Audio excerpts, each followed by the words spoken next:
Queridos irmãos e irmãs, hoje nós celebramos São Carlos Borromeu, que foi arcebispo de Milão. São Carlos Borromeu fez uma grande reforma nos seminários e também na formação do clero.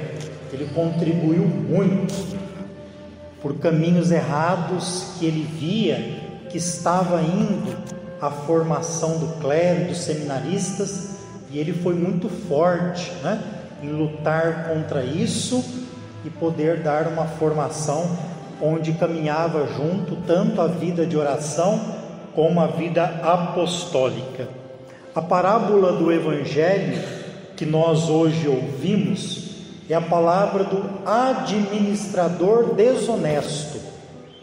E ele, sabendo que ia perder o seu emprego, porque estava fazendo uma má administração naquilo que o Senhor confiou a ele, ele começou a maquinar o que ia fazer. Então ele visitou os que estavam devendo ao patrão para negociar essa dívida para menos, e assim ele ficasse como um bom ajudador dos que estavam devendo, e quando ele fosse mandado embora, a sua esperteza iria fazer com que ele fosse acolhido com aqueles que deviam ao patrão, porque ele diminuiu a dívida. Olha o que fala a primeira leitura de hoje, de uma das cartas mais bonitas do Antigo Testamento, que é a carta dos Filipenses. Diz assim: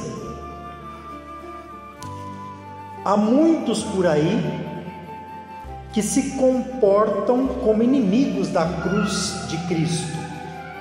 O fim deles é a perdição, o Deus dele é o estômago, a glória deles está no que é vergonhoso, e só pensam nas coisas terrenas.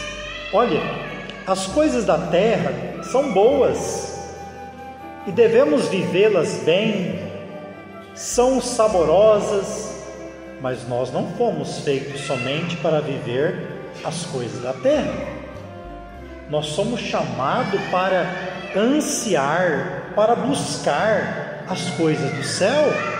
Olha o que continua a leitura: nós, porém, diz o apóstolo Paulo, somos cidadãos do céu, de lá aguardamos o nosso Salvador, o Senhor Jesus Cristo, que vai nos transformar o nosso corpo humilhado, resgatado, como um corpo glorioso.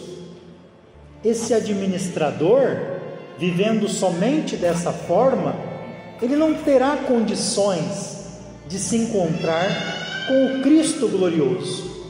No final do Evangelho, Jesus vai elogiar o administrador. Olha, ele não está elogiando o que ele fez de errado, ele está elogiando a esperteza dele. Que nós também, então, sejamos espertos no bom sentido, para o bem, para a evangelização, para a salvação das almas. Essa semana eu ouvi um assunto, e eu não gosto muito desse tipo de assunto, mas já é a terceira vez que eu ouço. A pessoa me dizia assim: padre, uma certa pessoa disse assim para outra, que ela não podia entrar na igreja do Pai Eterno, porque ela é dizimista numa outra igreja. Aí eu falei assim para ela: olha, a pessoa tem que ser muito ingênua na evangelização para acreditar numa besteira dessa. Tem que ser uma pessoa muito mal evangelizada para acreditar que não pode entrar numa outra igreja. E também avisa para ela com urgência, porque ela está em pecado. Uma pessoa que diz para outra que ela não pode entrar numa igreja, ela está em pecado. Então que a gente também seja espertos para não ser enganado nas coisas de Deus. Louvado seja nosso Senhor Jesus Cristo.